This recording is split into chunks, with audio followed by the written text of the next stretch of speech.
A grocery store stands within the ancient walls of a 3rd century AD Roman imperial palace in Croatia.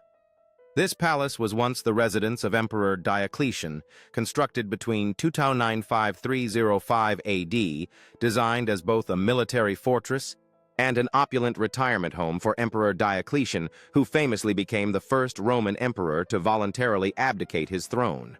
As locals and tourists alike fill the grocery store, they experience a unique blend of contemporary shopping and historical grandeur. The remnants of the once mighty palace stand tall, reminding everyone of its glorious past as they scan the shelves filled with local Croatian delicacies. Amid the vibrant atmosphere, a vendor showcases traditional Croatian cured meats, creating an irresistible allure for shoppers.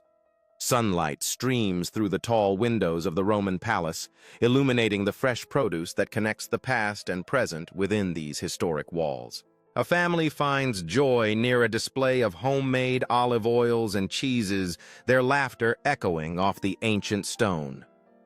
Nearby, an artist captures the stunning contrast between the grocery store's modern layout and the time-worn beauty of the palace's columns and walls.